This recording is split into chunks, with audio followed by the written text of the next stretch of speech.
Back in 1962, Agri Supplies started with a simple creed: provide good, solid products at a fair price.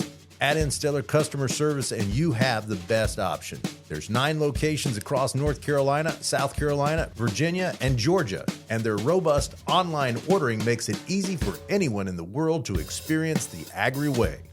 Don't hesitate. Go to agrisupply.com to find just the product you're looking for. The Carolina All Out Fence, Fur, and Feathers podcast is brought to you by Carolina All Out Apparel. Shop at our online stores for hats, shirts, koozies, and much more. Carolina All Out Apparel. Express the lifestyle you live. It's the Carolina All Out Fence, Fur, and Feathers podcast with Chris Douglas, where the conversation covers all things in the NC outdoors pertaining to hunting and fishing. Like and subscribe to get all the hunting and fishing info from the top guides, locals, and conservation agencies. Hear from biologists and professionals in the field about what things matter to you most. From the studios in Lemon Springs, North Carolina, your host, Chris Douglas. And welcome to the Carolina All Out Fence, Fur, and Feathers podcast, brought to you by our friends at Carolina Cooker. This is where people who love the outdoors come to find out about the great state of North Carolina and what she has to offer in the hunting and fishing space. I'm your humble host, Chris Douglas, and sitting in with me is Joshua Lawler, who we affectionately call Old Josh.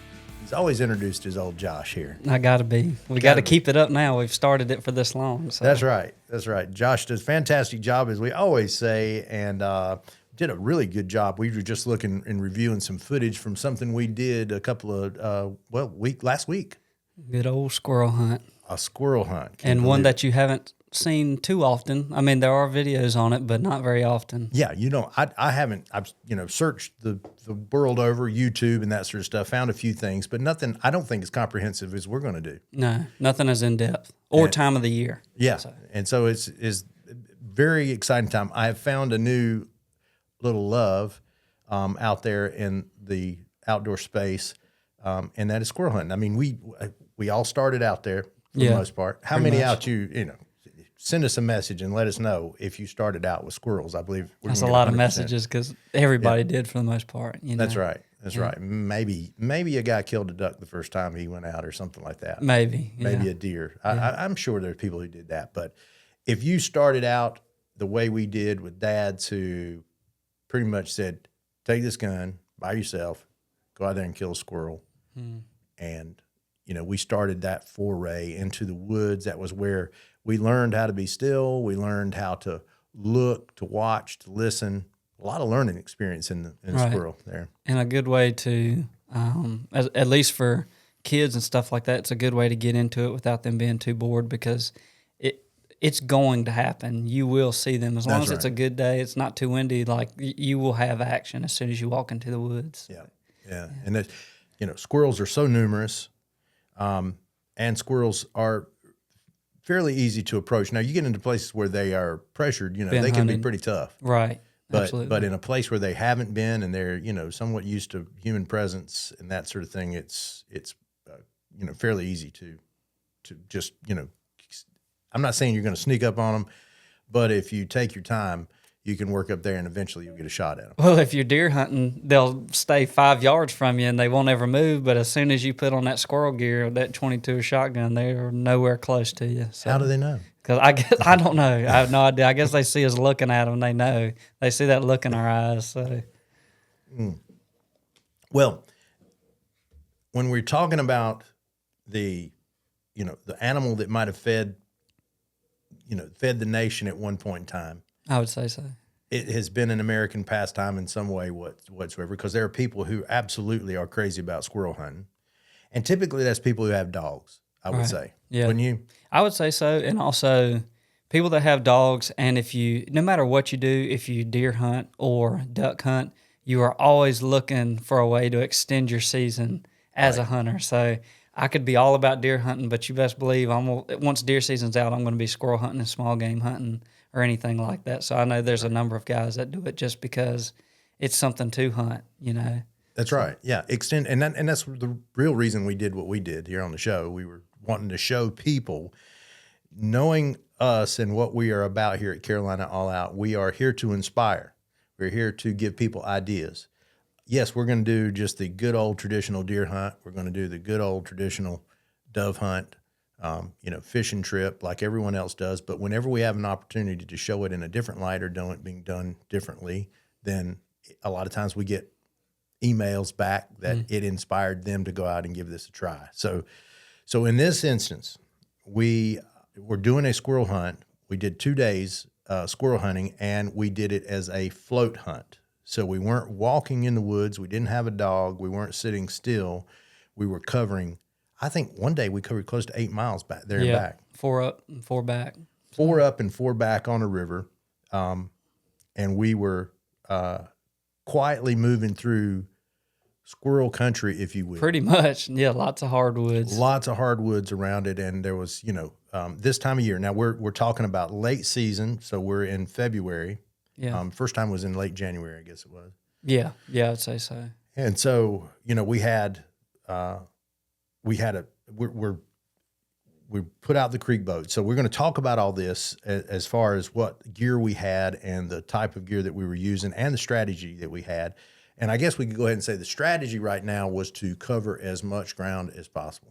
Yeah. Along with that, just figure out if it's even going to work or not. But we soon found out that it worked out really good, and it's an absolute really good way to get some squirrels on the ground. And I've done it any way you could do it. I mean, you have to dog hunt with them, still hunt with them, but this whole boat thing, there's something to it. So. Yeah, that's for sure. So let's start out with the tackle and the gear that we used. So we were using the creek boats. You guys have seen us on the show with the creek boats, utilizing it for turkey hunting, for even for getting into hunting spots with deer, and of course fishing with them.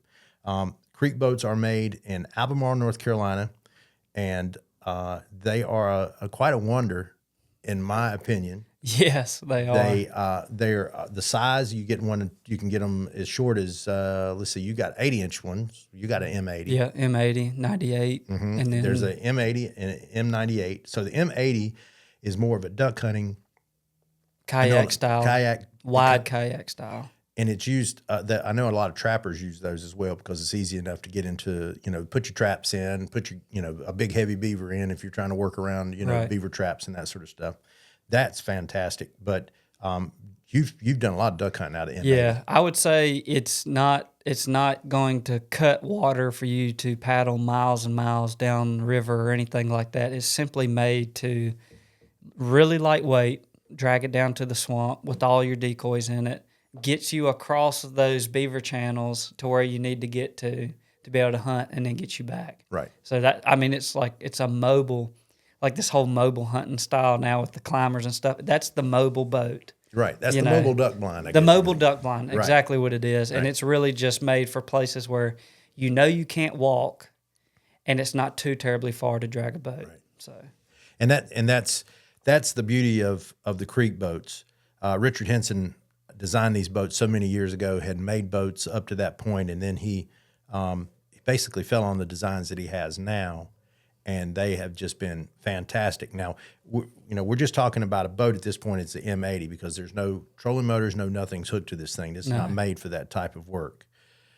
You step up into the M98. So this is another kind of wide, kind of look short, fat, kind of short and fat, kind of very stable. Those ones are pretty stable in the water. Right. But made for a little bit bigger guy, maybe. I would say that one's designed for a little bit larger person. I believe the M80 is a 400-pound weight limit. So with decoys and everything like that, if you're a big guy, you're pushing that pretty quickly. Right. So I would say the M98 is going to cut water a little bit better, and it's also made for that bigger, taller guy, or if you've got more gear, but still lightweight to be able to drag down there, put some wheels on it or something like that. So, and when we say M80 and M98, you can imagine that's 80 inches long, 98 inches or thereabout. Yeah, pretty close. Right. And then M98, I think they actually you can attach I believe it has a block on the back to be able to do that. Yeah. So and then once we step into the M10, M11, and M12, now you've got motors. Now you've got motors on there, and this is just the fun part. This is the fun part of the creek boats. I just love them. I really do. I'm in love with the boats. But you have not a foot controlled trolling motor on the back, but you have a foot steered motor on the back. So what you have is cables that run to the trolling motor in the back that run down the gunwales of the boat, and 2, some foot pedals. And you can push left and right, and the boat will go left and right. Right. And then right over there on your left, in a very convenient spot right on your left, you can just turn the dial. There's a rheostat there, and that controls the reverse and forward, and then the speed in reverse and forward. So these boats are quiet to begin with. You put and a battery, maneuverable. And maneuverable. That's what you need. Yes. Come to find out, That's it has to be maneuverable. Maneuverable. Right. Now, Josh is working out of an M10 and an M11. 11, right. And an M11, that's a one-seater. I'm working out of an M12. The reason we chose these, just so you'll know, the reason we chose these, Josh, being a camera guy, needs, obviously, control. He doesn't need to be sitting there paddling with a canoe or kayak trying to run a camera. He needs to have control over the direction that the thing's going. It would be nice if there was another way to control the speed of it or the reverse, but at this point, it's not that big of a deal to reach down there and just click it, and turn it on and whatever. The beauty of this thing too is that if you turn the motor at the same speed that the river's doing, you can just pretty much hold your position in the river. Pretty much, yeah. And Depends on if we're fishing a particular hole. I can set my speed to the river speed, and I'll sit there and just idle back and forth. Yep. And that is a fantastic way for, and you can imagine, Josh keeps his hands free. Now he's steering. If he needs to get over a little bit to get the right shot for me or whatever it is, he's got that option there. So that's one of the beautiful advantages of the creek boat. The fact that it's an M10, it's a single person boat, it's lighter, it's a little bit more maneuverable than my boat. Right. But I don't know if it's faster. It's not faster the way. So what I think, and I'm pretty sure this is right, but the M12, it is much more, what do I say, water dynamic? What would I say? Well, I think it's balanced in the water. Well, balanced, but also mine is the same width as yours, but shorter. So it is not cutting the water quite like yours is. True, that might be so. Yeah, you'd give me a run for my money if I don't balance myself out right. Right. So we were surprised at that, weren't we? Because I just knew Josh was just going to overtake me on that thing because he had a lighter boat and everything. But the way it sat in the water, I think we actually got you sped up whenever you shifted. Put the battery in the front. Yeah, put the battery in the front. You might even shift your body weight sometimes. That leaned over the boat a little bit, and that lowered it, and then you were able to I can outrun you. Yeah. But that's amazing. That's just our little science project we were doing on the side while we were on the river a couple of different times to see what was causing that. But you've got, again, we've got the smallest, which is the M80. The next one up is the M98. Then we have the M10. The M10, I think, doesn't have a raised seat. Right. The seat sits low in the boat, which is, for duck hunters, that's good. Right. But we knew we needed you up so you could have a little bit better vantage point for the camera. And I think that's proven to do pretty well. Yeah. And so the M11 and the M10 are pretty much close to the same size. Yeah. Maybe just there's some differences there between them. But nevertheless, you got the M10, which puts the seat lower in the boat, which gives a little bit maybe some more stability possible. If you're duck hunting or something like that, I would say you need to sit on the bottom, right? So you're not moving around a whole lot. And then we get into the M11, which you have, which puts you up higher, and then in the M12, which is a two-man boat. And the reason I chose that is because potentially from time to time I'll have a guest on the show, will be fishing or whatever, and they can hop in the front of the boat. And that way we're not trying to pull another boat into the whole deal. And and we've done that before. We did that with Corey out there on the river, and that was, it was a lot of work to, you keeping up with two people in two different boats. But Josh has got that handled, and he knows what's going on. So I don't want to spend a huge amount of time on this, but I want to sing the praises of this boat. And if you want to buy one of these boats, you definitely need to check out creekboats.com. And you can also reach out to us, and we can help direct you in kind of the way you need to go about it. And also, what our recommendations are for these boats here. Right. Because I find that, we also, you'll notice, and a lot of times I'll take, and on this trip, I actually took the front seat out so I'd have more open area. That works out really good for when the seat's gone. You can put your decoys in the front. And I won't even talk about the woolly booger. Oh, gosh. I was going to also say it works pretty good if you're bringing cooking equipment out there, too. Exactly, and that's what we did on this one. So we're spilling the beans on this one. We're going to talk more about this. We've laid out the boats. We're going to talk about the guns. We're going to talk about how we moved down this river and back and all the fun that we had. We'll be back in just a little bit after this break with more Fins, Fur, and Feathers on the Fins, Fur, and Feathers podcast. You are in too deep with nowhere else to go. Keeping up with Carolina All Out is easy. Check us out on Facebook and Instagram. Like and follow to keep up with the All Out crew and our friends with posts, stories, and reels that will inspire you to get outdoors. There's some things in life that just makes you feel good when you see it. And something cooking in an old black cast iron skillet does it for me. There's nothing like it. And if it does it for you, then my friends over at Carolina Cooker have just the equipment you need for outdoor cooking, camping, kitchen accessories, and food processing. Check out carolinacooker.com to order from their huge selection and also find a store near you that carries the brand born in the Carolinas. Carolina Cooker, tools, cooks, legends, you create the tradition. Welcome back to the Fence, Fur, and Feathers podcast. I'm your host, Chris Douglas. Got old Josh in the house, and we are talking about squirrels. Now, don't get turned off by this, because squirrels, even if you're a big, hardcore turkey hunter or deer hunter or duck hunter, there's something to be said for squirrels. It brought my love back for it, doing what we did. It really did. You know, and I didn't even shoot one, but it was just fun just to be a part of it, you know, and play the game of just trying to see them up there in the trees. So. Josh has got eyes like a hawk, and we'll talk about that there. But we just laid out earlier before the break, we laid out the creek boat, and that was the, I guess you could say, weapon. That was the modus operandi that we took into the woods there. You couldn't do it with anything else. Yeah. I don't know how. I mean, you could, and I don't want to say it like that. I don't want to be brandsy, but I really don't know how you could do it with anything else, being hands-free like that. Hands-free, no paddling, nothing to see us out there. I'll never paddle again. Yeah. Unless I run out of battery. Yeah. Then I'll paddle. We have paddles in the boats. Yes, we do. Just know that. We do have paddles. And I actually had to use one to brace up on that thing, because if there's a downside to it, we're going to talk about that. But these boats were perfect. They don't draft a lot of water. And the name of the game is covering ground. And so with this, you know, we went 4 miles in and 4 miles back on one battery. Right. Worked out great. We didn't push the boats. We weren't just very slow. Yeah, slow. And I think that's the name of the game too with that, is just taking their time. We're not really putting a lot of pressure on those batteries to run them down.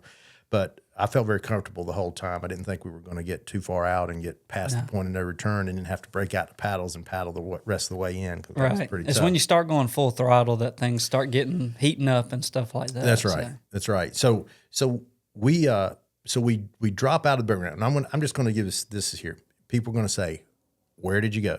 What river?" And we're going to hold that information on here, and we're going to encourage you. Now, we're going to say this: it was public land, of course, because we're shooting squirrels off the land on both sides.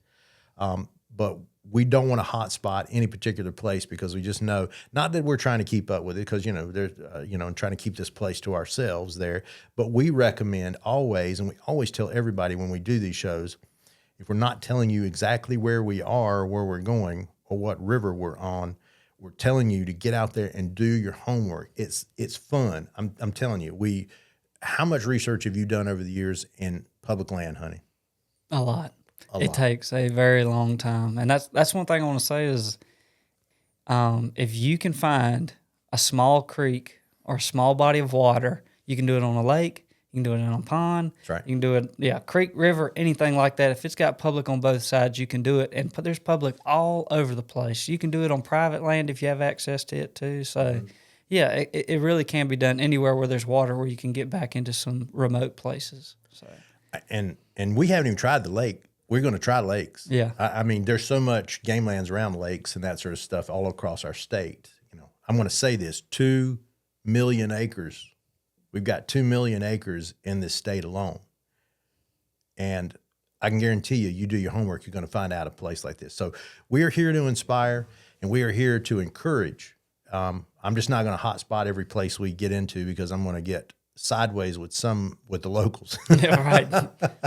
Yes, you will. And I do encourage you, because it takes a lot, but it's also fun. And that's what this is all about, is preparation. And, it's even more so than the hunt a lot of times, is getting in there and figuring things out and preparing for it, and then doing it, and then it's successful, and it is nothing more satisfactory than that. Oh, just executing it, and it worked perfectly. And this is what happened for us. We did our homework. we found a river that we felt that we could float that wouldn't be full on with a lot of snags and deadfalls and other large boats. And other large boats. That's another thing you got to be concerned about, because these boats are these creek boats are good in the water, but you don't want to get rocked by a big wake or something like that. No. And you want that nice peaceful kind of move around there. So anyway, we got started with this with the intention. After looking at maps and looking at how this all played out, we were like, yeah, this will work. We think if we don't get stopped by snags or fall, and we ran across one. We did. At least we had a saw to get. We had a saw, so we were able to get across it. And that was the beauty, again, of these creek boats, because they're light enough that we could just kind of work our way over top of it, as opposed to a john boat. You could do this in a john boat. Right. If you find the right river, there's not a reason why you couldn't. Even with a gas motor just putting along, I think your gas motor would probably push you too fast. And we're probably getting a little bit ahead here, but at least with the john boats and stuff like that, what you'll find out is the slower you go, the better. Because 100%. Of where we were finding the squirrels, which was complete. I won't let that out yet, but where we were finding these squirrels was not how I originally thought we were going to get them. That's true. If that makes sense. So the slower you can go, the better. Be methodical and take a pair of binoculars with you. Binoculars were a big thing. So, I mean, we're trying to jump ahead. I know. I want to jump right into it. You're right. So again, I don't want to drag these things out, but I really feel like if this is inspiring you right now to do a float trip for squirrels, you need to know what's going on and how we did it. I'm not saying this is the way you have to do it, but this is how we did it. Creek boat, homework on the river. We launch in the river, and we don't really launch too awful early, because there's no need to. Because we left the Waffle House at like 7:30, so there was plenty of light. We got there by 8:30. So belly full, we were good. I was warm. Now it was cold, so one of the things I would recommend is make sure you have plenty of cold weather gear on. That's going to be very because you're not walking, you're not staying warm. That's right. You're not walking, but you don't have a lot of breeze in your face. You're down in the river there, but that water's cold, and there's anything that's going on is cold. So just if you're doing late season. You may find a warm day, and then you've got that to deal with. But nevertheless, we were fully packed in. And then what we had planned to do on this trip is we were going to have a shore lunch. And I think that part added a little extra to the trip that really made it fun to me. Oh, yeah. Absolutely. And that right there alone, and we can just kind of, come into where we, shot a few squirrels, and then it was about lunchtime, and we pulled over into a place. We actually kind of knew that place, I think. Yeah, we'd been in there turkey hunting before. We'd been in there deer scouting before. And yeah, like you were saying, if you give yourself, let's just say the hunt's not going as planned. If you know that you're going to cook lunch on the bank, it makes it feel a whole lot better. It makes you still excited, even if the hunt's not going as planned. Yeah, because it's nothing like pulling over to the bank, finding a nice flat spot, setting up your gear, and cooking a nice meal. And I think it was pretty good all the way around. So let me tell you about the meal, and let me tell you about the gear we used on that. So we have the boat. We haven't gotten to our gun yet, but we're going to talk about the cooking gear now. Mm-hmm. And so, of course, you guys know that we love Carolina Cooker gear, based right out of Garner, North Carolina, with AgriSupply. AgriSupply owns Carolina Cooker, and AgriSupply and Carolina Cooker have been huge supporters of ours through the years, and they are all about inspiration, just like we are. And their world is inspiration, as far as Carolina Cooker is concerned, inspiration to cook. Absolutely. And so we brought along what we like to call our Carolina All-Out Creek Bank Cook Kit. And we have a milk crate that has a small 5-pound propane gas tank in it. It has a single burner. They're cast iron single burner. We had, in this trip, we had about a 2-quart Dutch oven. And then we had all the trappings that goes around that. Now, what we were cooking on this is a super simple meal, and I can just tell you it was perfect for us. It was plenty of protein, plenty of starches and carbs. Mm-hmm. It was just a nice meal that just almost about big nappy food there if you did it. But we did chicken gizzards. My buddy Scott Thomas, you guys know if you've seen the show where we take Scott on a bear hunt last year. Scott is always up to something. He's always seeing what he can. If it's not meat, it's vegetables. He's always up to something there. And so he got I think a special on some gizzards one day. And he said, I'm going to can these gizzards. So he does. He pressure cans these gizzards in these little small, I don't know, they're half quart, open, wide mouth jars, packs it full of gizzards with a little salt, a little pepper, maybe some garlic, tightens the lids down, pressure cans them, and now he's got them sitting up on the counter. And I said, hey, man, I'd like to take some of those with me. He said, I'll tell you what you do. He said, you get you a can of condensed, Campbell's soup condensed cream of chicken, and then you get those gizzards. And he said, and you just pour the gizzards in, put that condensed cream of chicken in, and you get it nice and warm, nice and hot, and that'll just blend together, and that's your gravy, and there's your meat. Oh, it's perfect. I'd never had it before, and it was jam up. And you It might was not really be good. a gizzard fan per se. I think that was my first time ever trying them, if I'm being honest with you. I've Okay. had chicken livers before, but never chicken gizzards, and that came in real handy after a long morning of hunting. I'm hungry about it now. But what I did is I fixed I got some rice and I fixed it the night before. So I have an old Stanley, one of those wide mouth food storage containers, and I filled that full of rice, enough for probably about three helpings between Josh and I. And old Josh knows how to eat. Oh, I can throw it down. Yeah, and especially those kind of hunts, they just make you so yeah. you're hungry. So Josh and I, so I just pulled up, we took the crate that we had everything in, flipped it upside down. We put the burner out, the tank out, fired it up, got the Dutch oven on it, got everything warming up, and then I just took that cream of chicken, dumped it in there, and put the whole jar with the juices and everything right into that of the gizzard, and stirred it up. We had hot food within just minutes. Pretty much all you had to do is heat it up. It's all it was. It was just yeah. a heat up deal. It wasn't like we were cooking out there and trying to make something. We were basically heating it up, but it had all the trappings of a nice cook. Like you had just made it all from scratch right there. Oh yeah, I mean, and look, it's cast iron. So what more can you say? You sitting there looking at brown leaves and the woods and cast iron sitting there. That's We jumped a rabbit right where we was We trying sure to do did. it, so it was right there in nature. I mean, so we were right up all over it there. But once we warmed it up, we took some rice, dumped it in there, and put that gravy and gizzards over it, and it was just a meal. I could say fit for a king, really. it was perfect. It was perfect. So that charged us up, and our spirits were high. But we'd had maybe 2 or 3 squirrels at that point. By that time, yeah. By that point, Yeah.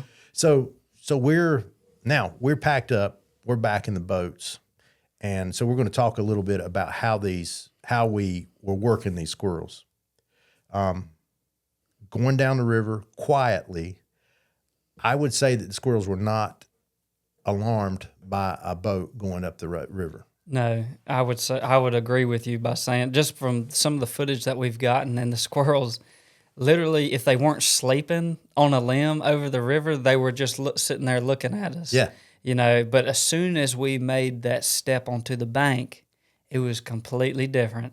That was not okay with them. But yeah, we were essentially sneaking up on squirrels that really did not care that we were there.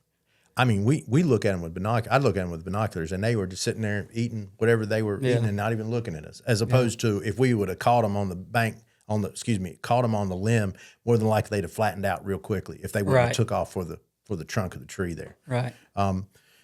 Anyone who's hunted squirrels before and you've watched squirrels, if they understand your presence, they can make themselves very scarce real quick. Right. How many times have you walked into a deer stand, climbed up in the tree, sat there, and you're there for 15 minutes, all of a sudden squirrels start coming out from everywhere. Yeah. And they were there the whole time, of course, but they had to wait till the coast was clear, and they got a little antsy and just, it looks like there's not going to be a threat here, so I think I can start moving again, and off they go. And at that point, they're moving around. You start moving around again and get down to the tree, you're going to find out where they go again. Yeah. But on the water, they don't seem to be bothered by it, and that was something that was a nice surprise. Mm-hmm. And so covering ground is the big deal. This when we're looking for squirrels. We are using. So I've got a pair of binoculars. Josh has got eyes. He didn't need binoculars. He's got eyes like a hawk. My goodness, he's seeing squirrels that I wasn't seeing with binoculars. But nevertheless, you're looking out ahead the whole game. You got a gun right in front of you. You're taking your time, just slowly moving through this space, wooded areas along the riverbank, and looking for movement or listening.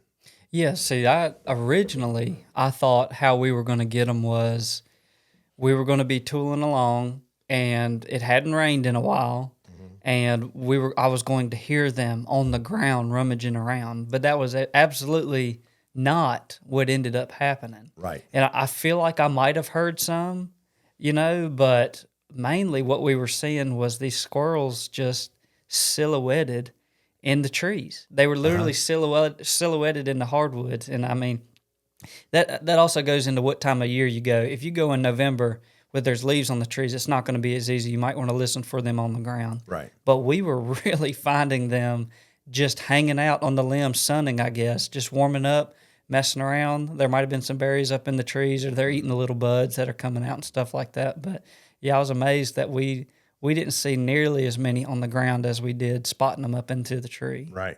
Now, I have to say, on a section of the river, part of that reason why is because there was no ground for them to get on. That's true. Yeah, that one section of the river was flooded. So they, unless they were going to swim, they had to jump tree to tree. Right. So, and that was probably an advantage for us because, when we got on this part of the river, we thought, well, shoot, man, that's just going to push them further off the river, and they're going to be back in there where they can get on the ground.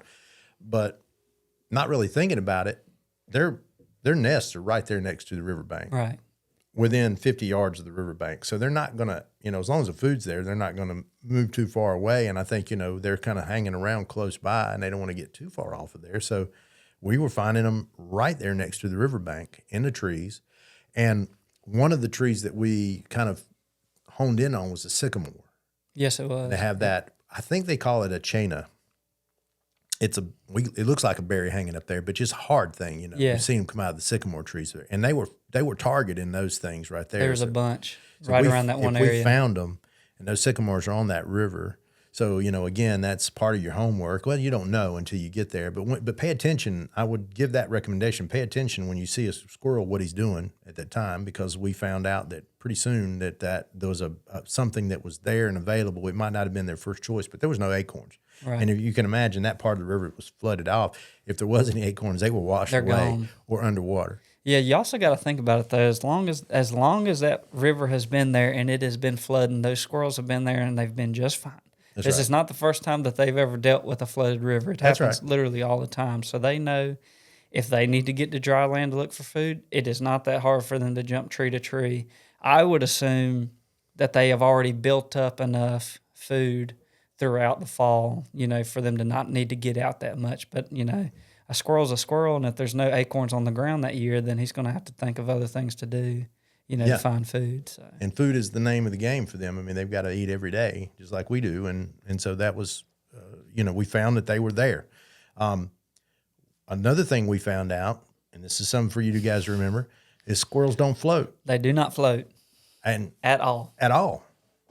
There's not enough fat on their body. I didn't know this. I mean, like we've talked about, I mean, this is where we cut our teeth on hunting, and we've hunted them and killed squirrels all over the place, but I can't say that I've ever shot one over water. No, not one that hit the water after you shot it, for sure. Right, just straight down. Yeah.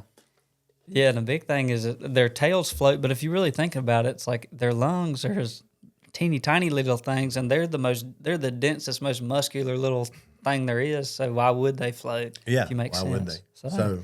So they hit the water and they go in like a rocket. Yeah, you better watch where it went. Yeah, and that's a recommendation. So if you're shooting squirrels and they're going to be over the water, pay close attention to where they hit, because the first one I had to really. I just caught the very tip of the tail was just floating enough for me to see. I guess the way he laid in there around some limbs and stuff. So I think they're somewhat buoyant, but they're not surface buoyant. You know, they might float around just under the water column, but that water's so murky, you can't see anything. You couldn't see it. So those are some things that we learned on our trip that you can take home with you. Yeah, it was free. Very important that one. But it's very important if you're going to shoot them over the water, be on your guard there, and especially if there's some sort of current there or something like that, you could be gone pretty quick. And we were trying to minimize that the best we could, but we were in certain places. So after we found the first two was very hard. We we really had to work at it to maintain where they fell and get in there. And there was a lot of briars and a lot of things like that. So it's just, you'll see. We recorded all this for the show, so we're going to get a chance. This is kind of a sister companion podcast to the show that'll be coming up, but it's going to be on into the season, so you won't see it till on into the summer. But those were some things that we were finding. I found out real quickly just how bad my eyes were after Josh would go, I see him. And I'm like, where? So I'm putting up binoculars. Thank goodness I had the binoculars because it wasn't long and I could pick them out there. But I would recommend binoculars, even if you can see well. Right. Because there's some times that, I could look at him and see, and you could tell he was there, but you couldn't tell exactly what position he was in or whatever like that. Yeah. Well, once you figured out what you're looking for, you see it. Or at least I can. But you will see it. You will see that tail tucked over top of their head, or you'll just see this ball up in some thin branches. Mm-hmm. And there's a couple of times I said, is that one? Because I didn't have binoculars. Right. I was like, can you confirm that is a squirrel? And you throw it up and say, yep, sure he is. He's sleeping on the limb. We'd snuck up on him. It sure was. So, yeah, I would say a good pair of binoculars is imperative. You're going to have a 22 with a scope, but sometimes it's not that practical to throw the gun up and look at it every time if you had a good pair of lightweight binoculars to look at it. Yeah, I've got a pair of Meoptas that I've had for a long time, and they're perfect. They're perfect, lightweight. You don't have to have the best binoculars in the world, but I would, get as good as you can afford. Good 8-10 power binoculars, all you need. You just need to confirm that that's it. Yeah, confirming it. And, seeing how he's positioned on the tree, sometimes even when you get the scope, because I had that happen, I put, once I looked at him with binoculars, I put the scope up, and if I didn't know how he was oriented on the tree, I was having a little bit harder time with that scope. But nevertheless, it was good. A pair of binoculars is good. So let's talk about, we've got the boat that's getting us quietly into the areas where squirrels are. We got full bellies because we had a good meal there cooked on the Carolina cooker gear. And then we have binoculars where we can see these guys. And then we're going to talk about the gun here now. Oh, and good clothes to keep us warm. Good clothes. But the gun that we were using was a gun built by the guys over at Montgomery Community College. Montgomery Community College and Carolina All Out have been partners for quite a few years. And the reason why we wanted them as a partner is because they are catering to our people. Where else in the country can you find a place where you can walk with a gun onto campus? Yeah. There's a little protocol for it. Don't get me wrong, but you have guns on campus. You have a gun range on campus. We were shooting guns on campus. You got people skinning deer in the other part of the classroom as well. Exactly. We weren't even talking about that. That's their taxidermy program and knife making. And, they have a lot of stuff going on there. So I want to encourage you, if you have an interest in taxidermy, in gunsmithing and knife making, pottery, they have all those kind of programs going on there at Montgomery Community College. And the gunsmithing program is quite phenomenal. Mm-hmm. Sure is. Got guys from all over the country, and they've got alumni that are like working for the FBI and all sorts of stuff in their gun departments and that sort of thing. And these guys know how to work on these guns. And so Mark Dye and Lynn Fagan. How can I forget Lynn? Lynn has done fantastic work for us. He blueprinted a 270 ADL of mine. Wow. That thing's lights out. It's a wicked gun that they have built for us there. But talking about this 22, this was a 1022. Just you guys know what a 1022 looks like. And I've had it since I was 19, and it has not been treated well. It's sat behind the seat. It's gotten wet. There was no doubt the pitting in the barrel. I don't even know what the barrel looked like there. Scratches, inside. Dings, all types of stuff. It was all sorts of ways. But it was a good rifle for me. And so they said, hey, bring it down and let's turn it into a real shooting machine. And boy, did they. We put a Wooks stock on it. We'll be talking about Wooks in the future.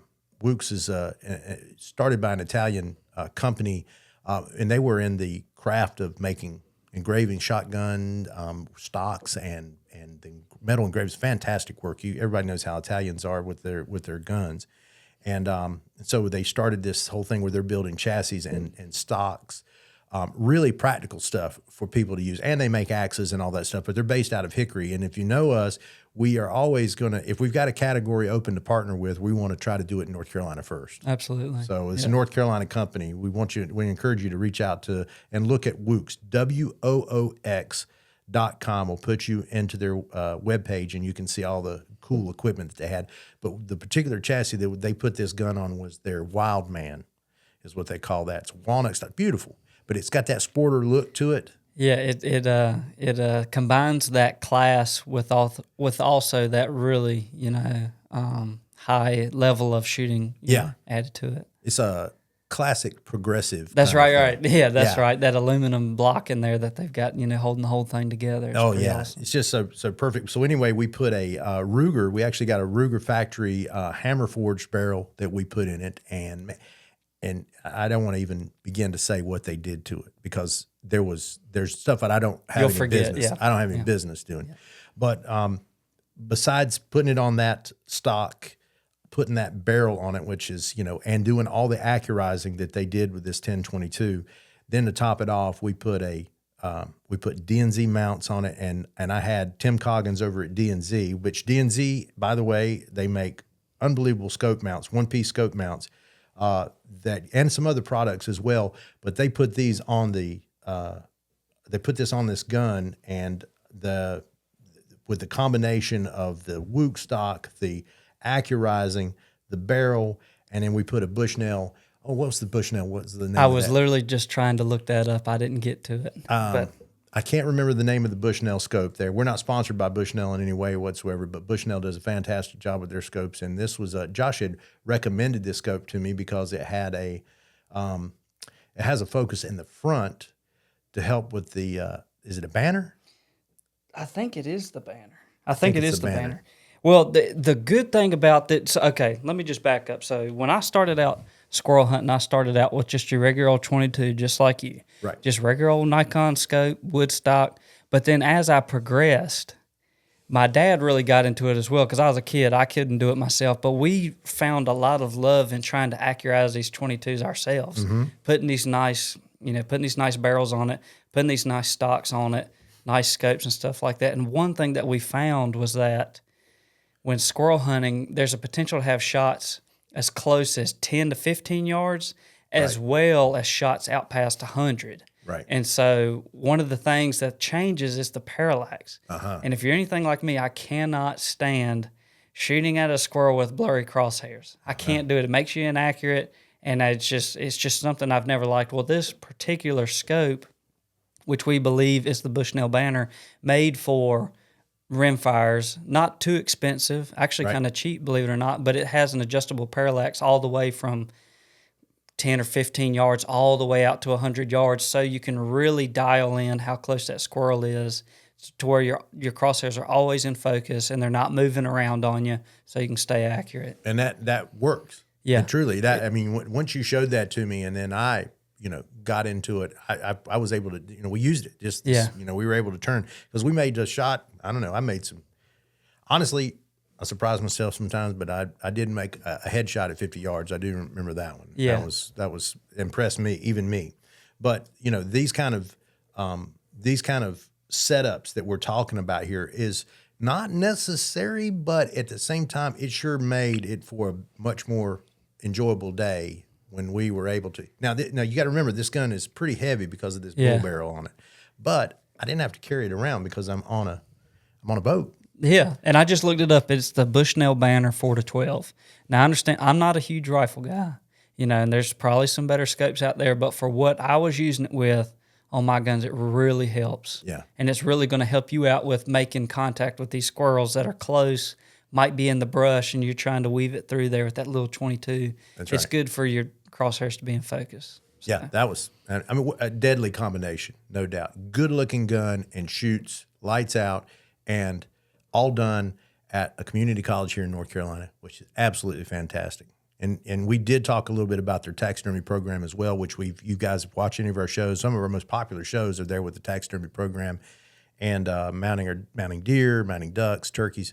It's a fantastic program, fantastic school, love them, and recommend if you are looking for a change in career, or you're looking to enhance what you already do, or possibly are looking to just do something on the side. New hobby.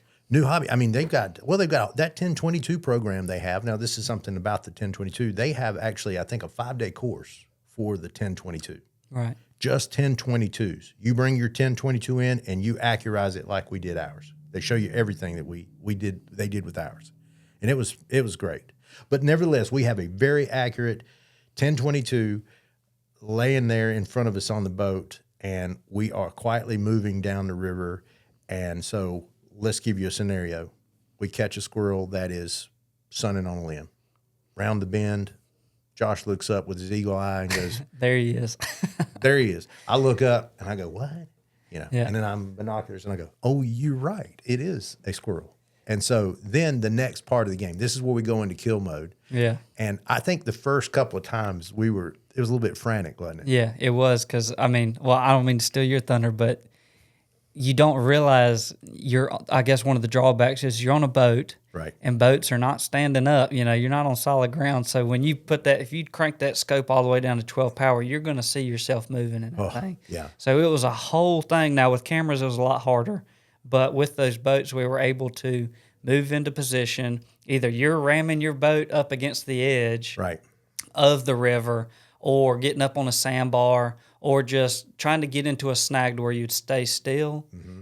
The boats really helped out being able to be maneuverable. And it also helped out that the squirrels were not all too afraid of us, and we were able to do it quiet enough. Exactly. We were not crunching leaves like we were walking at them. If we would have made the moves in the leaves, walking around like we did in the boat, there's no way. Absolutely Those squirrels not. would have been locked down on the other side of the tree. Yeah. They would have been, we wouldn't have seen them.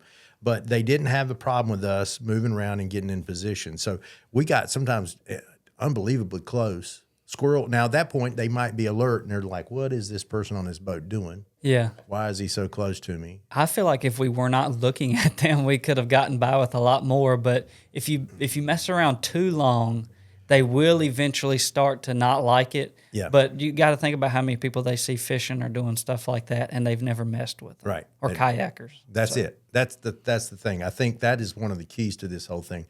Squirrels have been conditioned to a degree to see people, but no harm has ever come their way, so they tend to relax or be more relaxed in that regard. And we took advantage of that, no doubt. Still wild animals now, and we had a time on some of them. Yeah. But when we were out, when we spotted one, it was this was the deal. We spot a squirrel, we start making arrangements to get into a position where we can get a good shot on them. And the problem that I had, of course, Josh is trying to get set up as well to say, I can see him. I got a good line on him with the camera. And then my job is to, put it on him and shoot him. Now, I'm trying to head shoot these squirrels because I want the best meat possible. And can't always see their head, or, it doesn't know exactly where it is. They might be kind of curled up somewhere or another, or partially around a tree and that sort of thing. But we had time to get around there and try to get on those squirrels. Right. And so, first shot, I don't think I was hardly 20 yards from the squirrel. He was right over the water. Did not care. He didn't care. He was just he was watching us, but he wasn't really too awful and concerned. Just stayed real still. So we were able to make a shot. I think they think that we can't see them. Right. And that if we're not making any harsh movements, then they'll put up with so much. They might hide they might hide a little bit and watch us, but you can still make a shot on them. Yeah. Yeah. And another thing I wanted to say was, now we're trying to do it with a 22, with an accurate 22, and that's almost kind of like bow hunting. It's like you're like choosing your weapon because it's a little bit harder to do, maybe a little bit more fun to do. But if you had a 20 gauge with a full choke, you could have killed a whole lot more squirrels than what we did. For sure. And so that being said, and we're talking about recommendations. If you're listening to this thing and you're like, hey, I think I want to do that thing. I got a canoe, a kayak, a John boat, whatever. I got a river close by. I know I've seen squirrels on it while I've been deer hunting or turkey hunting or whatever. I think I'd give that a try. A shotgun might be your better option. I know it would be just for... If you just want squirrels. Yeah, if you want squirrels, then shotgun's going to work. And I wished I had the shotgun sometimes because there was several misses that I had. It's really, really close.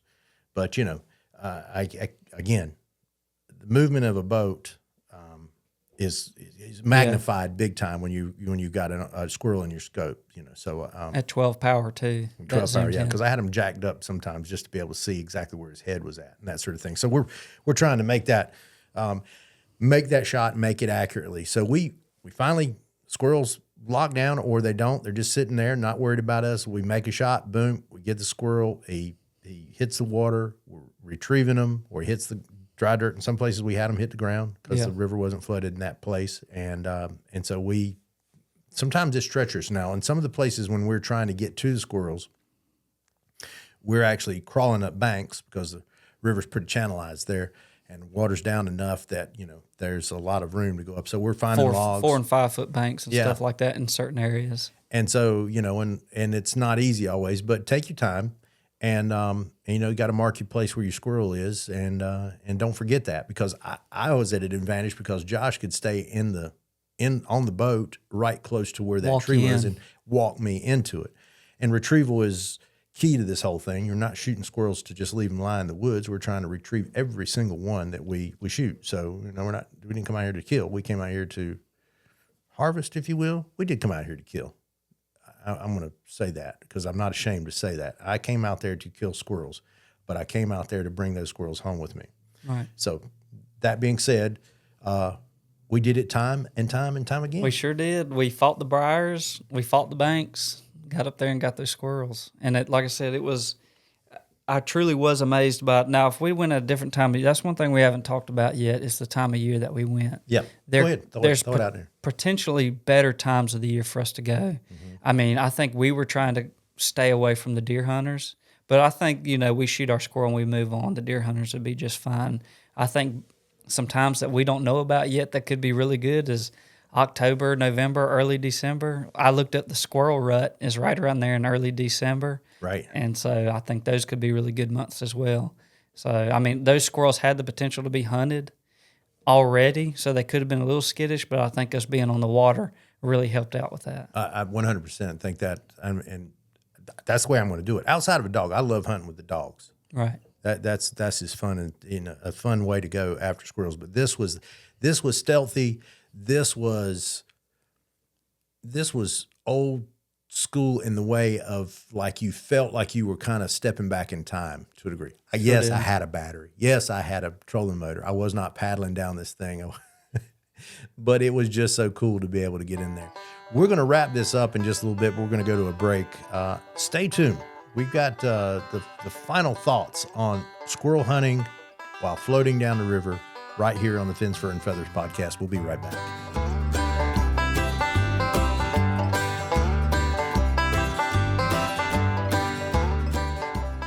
Hey, make sure you watch Carolina All Out on our YouTube channel and catch us on a live TV Mondays, Wednesdays, and Saturdays. And coming this summer, we'll be airing nationally on the Pursuit channel 4 times a week, spreading the good news to all who will listen about our great state and what she has to offer. At some point in your life, I'm betting you have probably thrown a piece of bait on a hook into one of our great state's 7 amazing sounds. If you have, you know how magical they are. Well, that magic is under threat and has been for a long time. That's where the North Carolina Marine and Estuary Foundation comes in, an organization dedicated to improving management practices, educating the public, and developing practical solutions. They want to see North Carolina become the premier fishing destination in the country. And I do too. Visit ncmeffoundation.org to learn more about this wonderful organization and how you can do your part in protecting the 7 jewels of North Carolina and a whole lot more.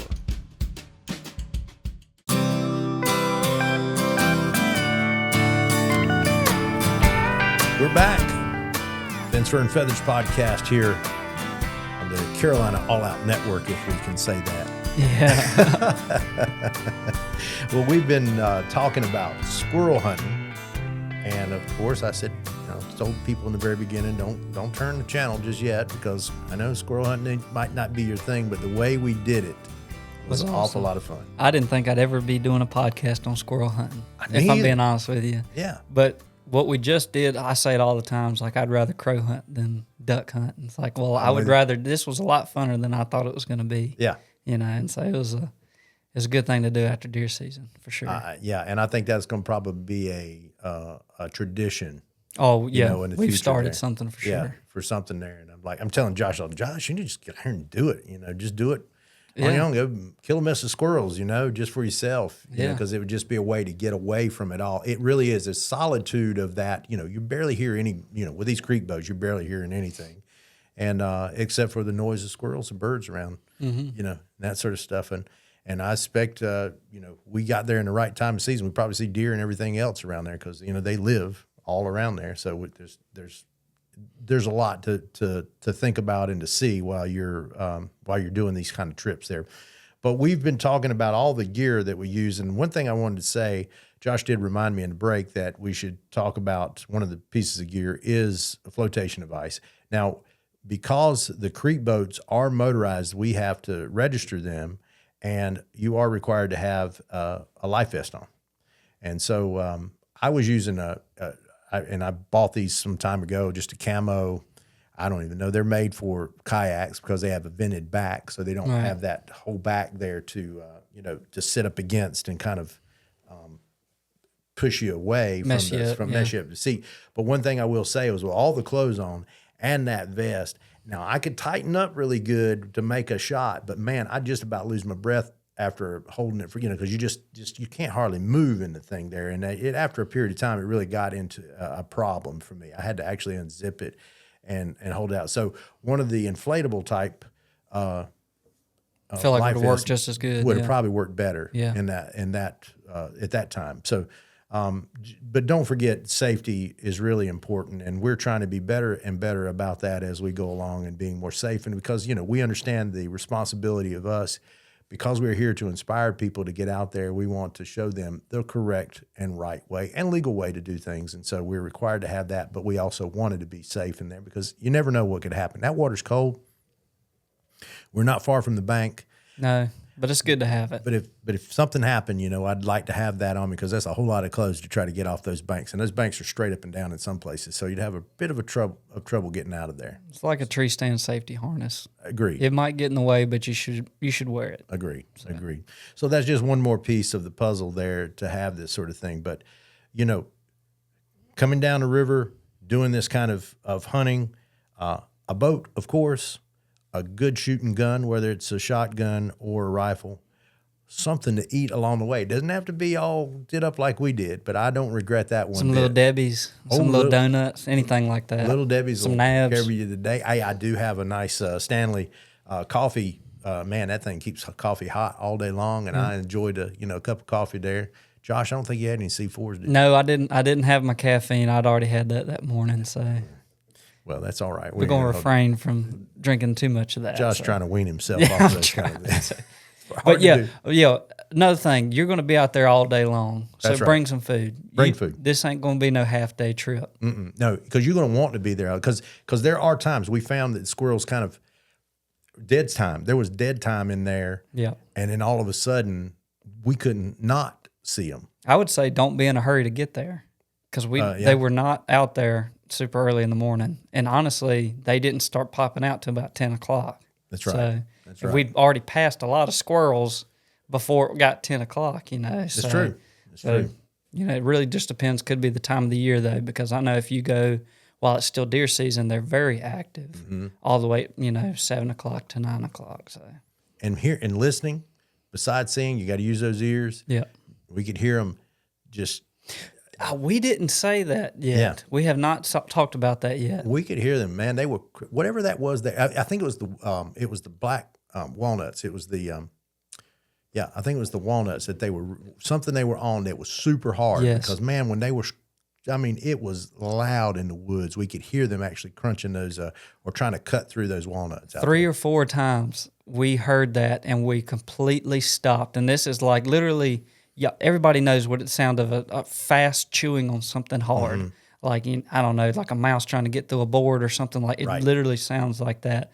And you have to stop exactly where you are. And most of the times that squirrel is right in front of you. A couple of times I heard it, And there's a one squirrel, he was like 3 foot off the bank, just sitting on the edge of a log or a tree or something. Yeah. So, I always thought I had another one. Remember that one? He was right on the tree. Right there. He was on the tree was actually going down into the water, and he was sitting on the edge Yeah. of a vine that had wrapped around it. Yeah. So I don't think we got that squirrel, did we? No, we didn't. That was a squirrel. Now, he was close. He was really close to he actually put his back against the tree, and he was over top of the water to be safe while he's eating. That's right. Because, I would imagine other predators or other squirrels can hear that, and they want to steal that from him. Right. So, but yeah, he didn't stick around long. But that was another thing I forgot about to be listening for. Yeah. And on a big acorn year, you're especially going to hear that. Yeah. Just that crunching. So. Yeah.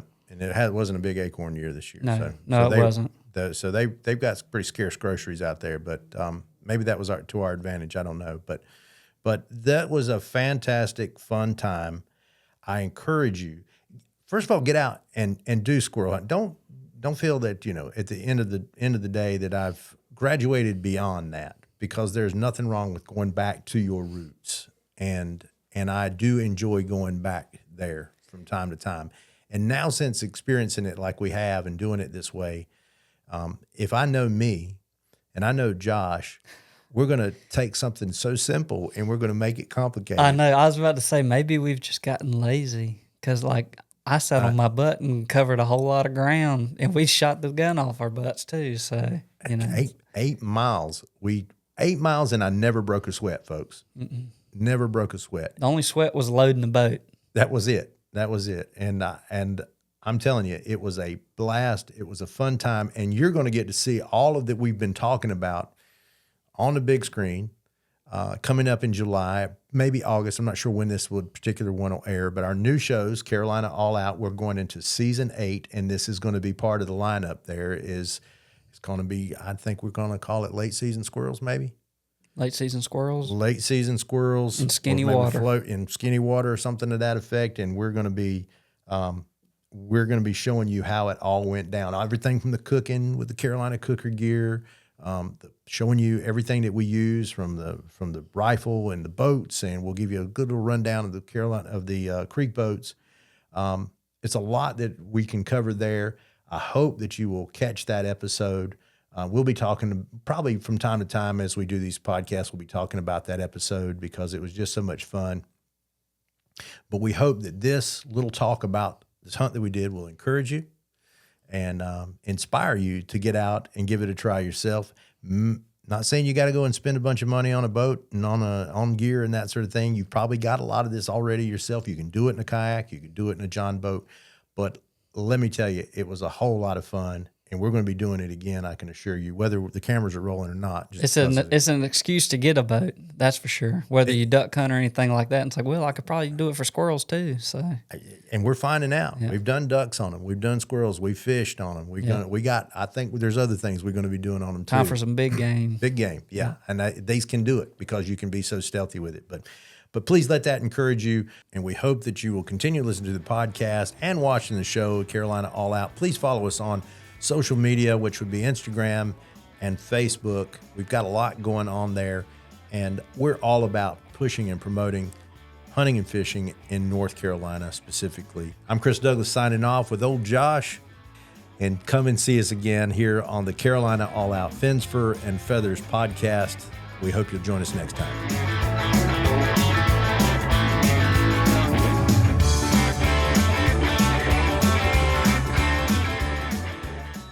When I was a kid growing up on the farm in little old Lee County, periodically and usually in the fall after selling tobacco or in the early spring when it was time to start breaking ground, my family would make a trip to what seemed like a faraway place called AgriSupply. AgriSupply had everything we needed to keep the farm running, but it's so much more. From repairing trailers to parts for discs and plows, to livestock feed, to lawn and garden, to all that beautiful cast iron cookware. That tradition is still going on, but AgriSupply is now in 9 locations across the Southeast. If you haven't been to an AgriSupply store before, just go. You don't have to have a farm or a fleet of trucks to go in. The public is welcome. I guarantee you'll find something you need. And if you don't need it, I bet you'll want it. AgriSupply, it's what's inside. At some point in your life, I'm betting you have probably thrown a piece of bait on a hook into one of our great state's 7 amazing sounds. If you have, you know how magical they are. Well, that magic is under threat and has been for a long time. That's where the North Carolina Marine and Estuary Foundation comes in, an organization dedicated to improving management practices, educating the public, and developing practical solutions. They want to see North Carolina become the premier fishing destination in the country. And I do too. Visit ncmeffoundation.org to learn more about this wonderful organization and how you can do your part in protecting the 7 jewels of North Carolina and a whole lot more.